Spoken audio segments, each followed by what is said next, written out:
Hey guys, this is DFD, aka Dark Frozen Depths, back with another Kamihime project video. This is the first video of the series of guides I'm going to do for the malicious raids, which are, they're called Phantom Beasts, but they're nicknamed PB. And there is a malicious raid of OH Plus that's on JP side now, so I'll be doing an eventual guide on that should Nutaku get that far, but that's not till next year at the time of this video, so it'll be a long time. But this guide is going to be pretty much an overview of the Fire Malicious raid, and I'm going to be doing the Malicious raid separate videos because there's a lot of stuff that goes with each one. You really need to pay attention to a lot of different things. Also, you may notice that I say generally the same stuff for some of the mechanics, because there's a lingering overall mechanic for the Phantom Beast raids where you really have to pay attention to your turn count. But this one's specific to the fire one. Everything I mentioned in this is specific to the fire one, so pay close attention to that. Before I even get into it, I do have to suggest your HP should be pretty high if you want to take this on. It is possible to survive with like 15,000 HP. I've personally done so. But you would most likely need help of other characters or other players in order to do that. So do not attempt this until you have at least 20, maybe 25,000 HP. If you really want to be safe, make it 30,000. But generally this is a raid to try and upgrade your fire Kamihime weapons, the 15 Dragonic Eye weapons, and the of course the malicious weapons that come from this. You can also get a special accessory for fire characters, which is effective in the 5th slot. Very high base stats, very good effects. Still kind of a random thing, like a random bit on what effects you get, but it generally breaks down into 2 categories. A damage boost based on turns that's passed, and a damage boost based on the type of damage you're dealing, like normal attack, ability, or burst. Very good accessories. I suggest trying to get them. But the fight itself. First off, defense power is 10.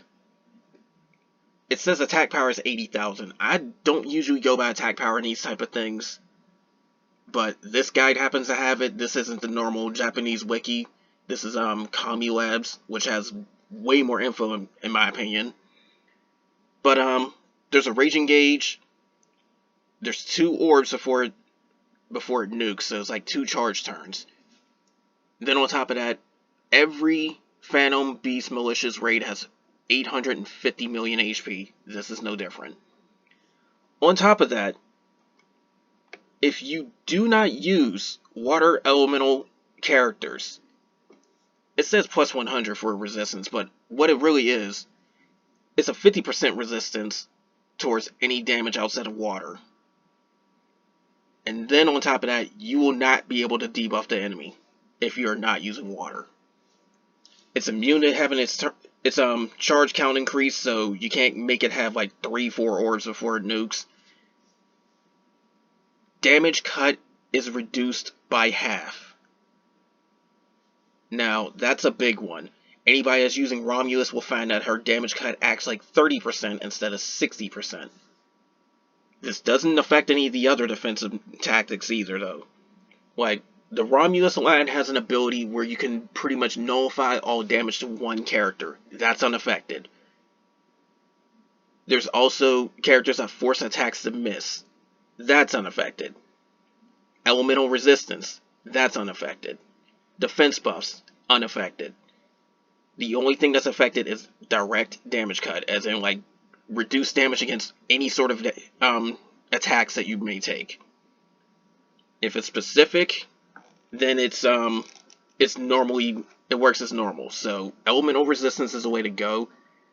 Anybody has suggestion, like my suggestion, if you're doing this on manual, get Kaisers. Kaisers are very good. When you can get the Kaiser to max limit break, it is 50% elemental resistance. Essentially half damage. That's very, very good to have. But also, you may want stuff like defense buffs, damage minus, barrier. If you do want to use damage cut, make sure it's a very high one, at least 40%. That way you still get a decent chunk out of it. But elemental resistance is the way to go.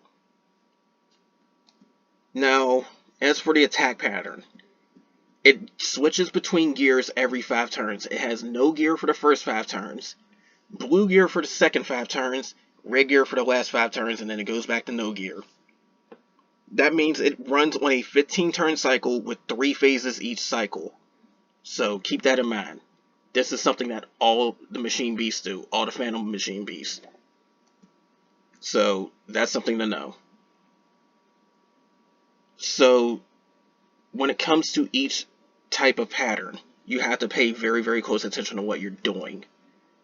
And that's where all of this info is going to come in. I can skip past a lot of this, but we'll go over it a little bit later, like more detail with a lot of this stuff. What I do have to mention though is the fact that when it's in blue gear, if you do not meet the conditions that it sets, you deal less damage. If you do meet the conditions, you deal more. You deal 20% less damage if you fail, 25% more damage if you pass. That's a 45% damage change, basically. And you do want to try to pass it if you can, but it's very demanding for that 50 million damage that you'll see later on. And you have to do it on your own, like no help with anybody else. So if you can't meet the conditions, then just try your best. Like, it's the perfect time to try and dish out damage anyways. When the boss's HP drops below 50%, the double attack chance increases on this boss. I don't know if it's for all of them, but what is between all malicious raids, they get a 25% increase to attack and defense that you cannot remove. You can't stop it, you can't remove it. The only way to offset this is to add more defense and attack down. So if you had 50% to both, which is the normal cap, you need another 25% to offset this buff. So if you are bringing debuffs, you need 75% to both to be at full capacity for the whole fight. So keep that in mind. Now then, for the gear changes and all that, when it has no gear, if you use a red skill, it's going to AoE nuke everybody. If you don't use a red skill, it's going to just do single target damage to one character, but it's going to be more damage than the AoE hit. So that said, you have to choose between if you want everybody to get smacked or you just want one character to take all the damage. Now, the big thing, if anyone uses a burst on your team, it's going to deal a very, very powerful fire damage nuke.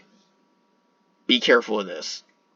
When it doesn't have blue or red gear, do not burst, or you will see enough damage to practically kill out a Kamihime immediately. I've done some tests on it.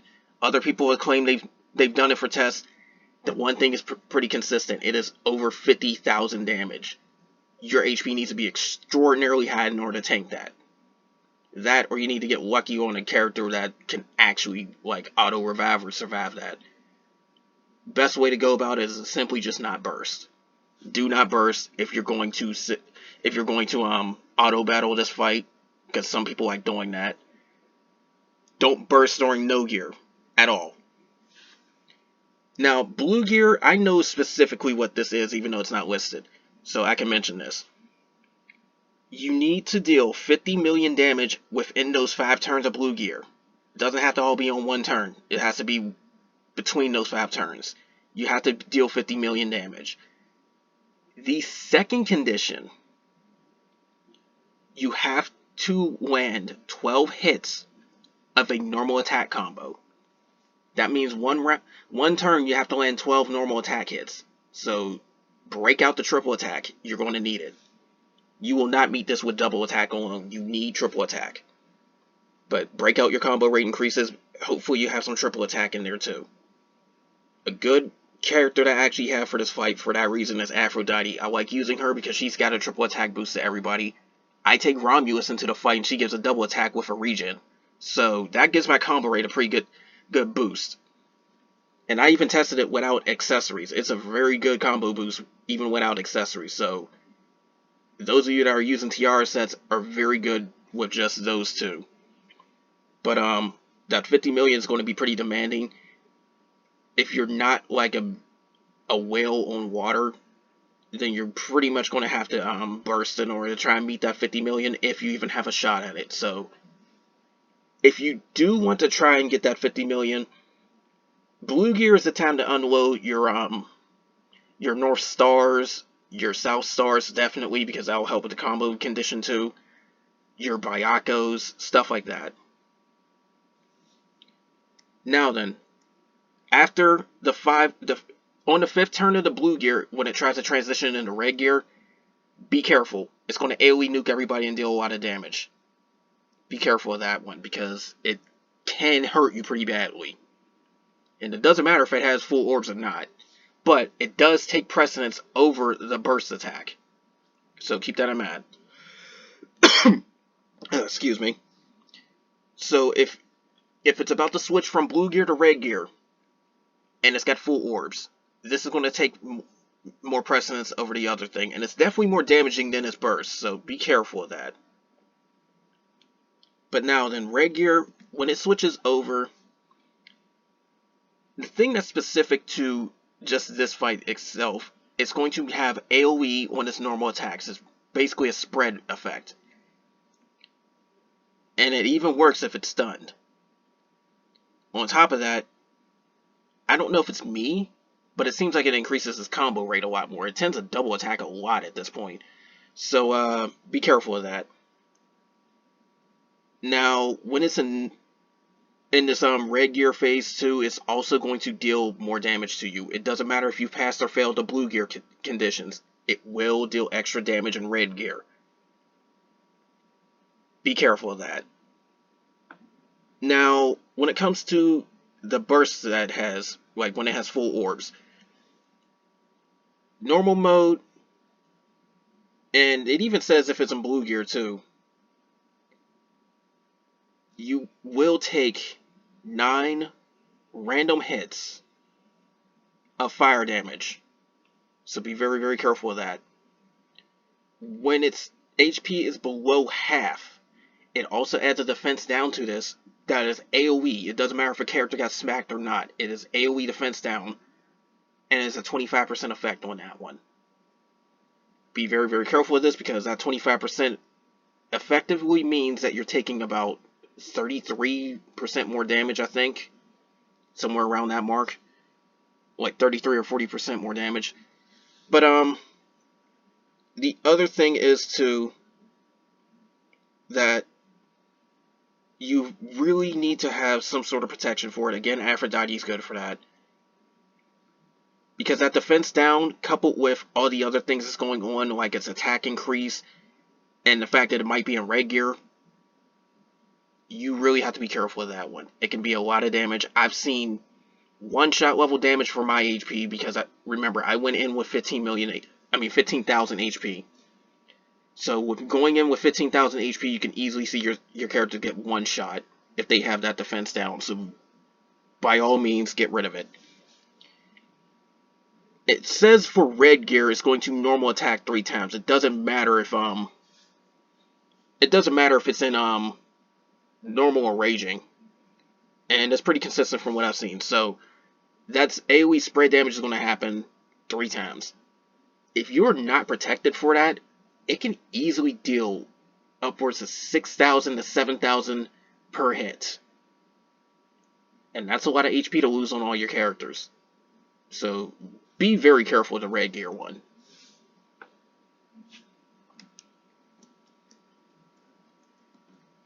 Now then, it also gives a little thing where it says summary of damage. This is considered with I think max debuffs on the boss, as in the full 50% attack down effect, but also has no protection. So generally you can kind of use this as a guide, but I wouldn't, because it still varies based on what you have. But generally you can expect high levels of damage if you're not careful about this. So it says the anything with a 1 times multiplier is going to generally deal like 6,000 damage. So like the random 9 hits, a normal attack, an AoE attack without gears, or with red gear, I do believe. That's what you're going to generally see, like 6,000 if you're unprotected. You should see generally an average of 12,000 damage if it does a single target hit. So keep that in mind. Like, remember, no gear phase. If you don't use a red skill, it's going to single target. When it transitions from red to blue, it says 30,000, which is very high damage, and it's pretty dangerous. That seems a little bit on par with what I've taken for damage at that time, because there's a few times I did that uncut and had like attack down and all that, and took like almost enough damage to wipe out my party. Be very careful of that transition from blue to red gear, because it is a very strong AoE nuke. And if it doesn't have a gear, do not burst. Period. It is set to deal 120,000 damage with no protection. So that alone says enough. It will do it to one character, so you won't instantly like fail to fight, but if you lose a key character, you just screwed yourself. So be very careful. Do not burst if it has no gears. Save your burst for blue or red gear. For those of you that are doing auto battle, don't even have burst on. So there you go. But here's some other interesting little strategies too, which is why they have these characters in here. For those of you that have Perseus unlocked and want to go a little bit more damage boosting and whatnot, the fact that Perseus has a darkness type of debuff, it's really called Shade because it's a stronger version, that will greatly help for red gear, because it is all about normal attacks in red gear. So increasing his chance to miss you greatly helps. Perseus is very good for that one. There will be a water Eidolon from an event later on that will also give a blind debuff, but be very careful if you are going Perseus, because that means you got less protection, which is why the other suggested character is Romulus, because you kind of do want to reduce the damage you take. Then on top of that, you can erase orbs in this fight. It can help delay some of the enemy bursts. That's fine. She comes with a 30% attack down, I do believe. That's also fine. But generally, Romulus is a pretty safe bet. Asclepius is not mentioned here. She's a pretty safe bet for this fight too. A lot of people are probably going to bring Asclepius, so expect a lot of heals going off. But Asclepius is self-explanatory. Heals people, puts up defense buffs if you need to, maybe an auto revive. Asclepius is very good, period, point blank. Now, for characters, I don't know if they have every character that I would suggest in here. And by the looks of things, they don't. But there's a pretty good amount of characters they suggest for here, like Water Jupiter, she's not bad. Phoebe, or Phoebe, I don't know how to pronounce her name because it's spelled differently sometimes. Very, very good character. She's currently in the game right now at the time of this video. Very, very good character. She's like Water's best healer. So, definitely a good one to have. Nike is actually pretty good for this fight because of the fact that she can put a defense down, and then on top of that, also keep you alive, give you some buffs to help out. She's very, very good for this fight, in my opinion. Poseidon, if you want to have more survivability, very, very good to have. Aphrodite, again, a very strong healer, has a triple attack buff that will help you with the blue gears. Can remove the defense debuff. Something that Nike can't do. Phoebe can do it. Phoebe, however you pronounce her name. Nike can't remove debuffs, so Aphrodite could, and that's what helps. And Raphael, very good one for this one too, because of the fact that you can like debuff a little bit. Orb removal is very, very good for this fight because it greatly delays a lot of the hassle of the overdrives, and they can actually do a lot of damage if you're not careful. So having some control over that's very good. And of course, she comes with a damage cut. It's not that strong of a damage cut, but it still helps. And it stacks with Romulus, so there you go. Now for Brewis, I love using for Brewis in this fight. She gives you a drain through her barrier, which can keep your HP up pretty high. The barrier isn't that easy to take out, but it can still be taken out by certain attacks, so be careful with that. She removes orbs like a champ. Definitely worth having it. Between that orb removal and how frequent she gets a fire resistance buff to everybody, she will have her fire resistance up for almost every enemy burst. So that said, she's a very solid pick for this fight, in my opinion. And then some limited characters I haven't some of these aren't even in the game yet at the time of this video, but they're still pretty good for this. Water Soul is not till next year, but very good healer, damage minus, she'll come with that type of stuff. Then on top of that, Water Osiris, I don't know if she's in the game or not. I think she is.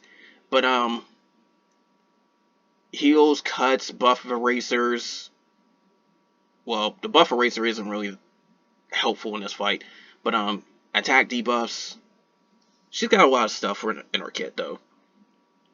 If you missed out on her, you are not going to see her again. But the Water Kamihime from the Suyo Kiss crossover is very good for this. Vigor buffing for the team, which you won't have without somebody like Phoebe or I think it's Water Diana, who's another very good one for this. But she has a barrier that isn't quote-unquote called barrier as well. Hers stacks with her Bruce, and they both stack with a normal barrier, so you see where I'm going with this. Water Hades, very, very, very, very, very strong when she comes out. Wound debuff, lots of other debuffs. I think she also gives that blind, so that would help. Then on top of that, she can reduce attack and defense by a lot. Very, very good. Water Hades is one of the must-haves for this fight if you happen to get her, in my opinion. Then some other characters that they didn't mention on this list. Of course, Water Diana, very good healer, vigor buffer too. I would put I think her name is Vahu Mana, but she has an elemental version of the debuffs, which is water resistance and fire attack. So that's going to be an attack down and a defense down, but as elemental. Very, very good for this because first off, it reduces the chance that you get debuffed by that defense down. Second is the fact that it also reduces the enemy's resistance to debuffs, and it is a strong 30% to both, I do believe. So that said, it is worth having her in the fight. If you combine her with Fabreuse, she can even maintain her HP with a forced normal attack. A lot better. So that's something to know. Another one I like using in this fight is Ryuo, her Awakened version. Awakened Ryuo, whenever she bursts, is guaranteed to land her debuffs. The only exception is that she can't extend the orb count, so her third skill is just for damage. But 30% on attack and defense down. And that's an A-frame. So between her, Vahu, and if you put Sniper Shot on your soul, or have somebody that can do 20%, that is enough to hit that 75% mark, I do believe, for the entire fight. So that's a very good combo to have too. Another water character that's probably good to have if you want to go more damage route is Shiva or Ashraya. Both of them can put up a stinger buff, some other pretty good buffs as well on their end. Ashraya can also zipping up your burst gauge, so whenever you are able to burst, which is generally blue and red gear, could be very good for that fight as well, if you want to go more damage oriented. But there might be others I'm missing too, but there's a lot of water characters I suggest for that. But if you really want to focus on things, you definitely need to find any sort of means in order to do that 50 million damage within the 5 turns. That is very hard to hit. So it's quite demanding for a free player too. So you definitely want to bring your defense down. If you happen to get Water Hades. If you happen to get Water Hades, she's a must-have. because of that wound debuff. So definitely going to be on your team if you're going a more offensive route for that. And then you also want to make sure you can get that combo rate going as well. So that's something to know. If you want to go more defensive, absolutely bring as much attack down as you can get, up to 75% or more if you happen to get like 80% like I do. That greatly helps. You do not know how much damage you're avoiding just from having that. Especially when you combine it with stuff like defense buffs, cuts, elemental resistances, and so on. That is how I survived this fight with 15,000 HP. I have a video of the fight. I mean, I do get help from other people using this Kleptis, but it still doesn't change the fact that a 15,000 HP team should not survive this normally. But I found a way to do it. I'm not saying to go in with 15,000 HP, but I'm saying it's that strong getting that attack down, so definitely helps you out for the fight. Now, of course, bring your heals. If you can squeeze a blind or a shade, which is a stronger version of blind, if you can squeeze that in there, do so. Make sure it's water damage, though. If it comes from somebody like, say, I think her name is Ouroboros, she's a dark Idoan. If it comes from her, she's not going to land it. So, make sure your blind is coming from a water character or a water Idoan. So keep that in mind. You do not know how much that helps out. Like, seriously, it greatly helps out if you can do that. Because that red gear phase is all about normal attacks. It can lay on a lot of damage, but when it starts missing, you're in a very good spot. You can even stack evasion with it too. So if you have an evasion buff or something like that, I know there's a water Idoan that does eventually, then that helps out for that one too. But generally this one isn't that hard. You just have to make sure like you're meeting the blue gear conditions, and then the red gear conditions is something that can be a lot of damage towards you. Don't burst when it has no gear. Like, I cannot stress that enough. If you do, you're going to see a character die. Good luck. But, you do want to pack quite a bit of HP. You don't have to have, like, second final break weapons. Like, there's some inconsistency about what they're called. The official name is Final Break 2, but we also call them Ultimate Limit Break. Either way, the 5-star weapons, you don't necessarily need them to take on this fight, but they do help. But, at the time of this video, the water one isn't out yet, so you're not going to have those. But generally, if you have, like, say, I would say about 25,000 HP, you're pretty safe for this fight. You have 30,000 HP, you have nothing to worry about. So, there you go. But, I could survive with 15,000, being kind of creative. But, again, I suggest you don't even try to consider this fight until 20,000, at least. But again, this fight, it's one of the easier malicious raids, if you want to be honest. It's not that difficult, you just have to pay attention. If you're not paying attention, you're going to get wiped out. I will say this right now. Unprotected, the nukes will erase teams. Like, I even mentioned the whole thing with the normal attack dealing, like, say, 3 hits of, like, imagine 3 hits of 7,000 on a team with this HP that's shown right here. Most of their HP is gone in that one move. When it transitions from blue to red gear, this team would get wiped out unprotected, because remember, that's dealing like 30,000 unprotected, so be very, very careful of that one.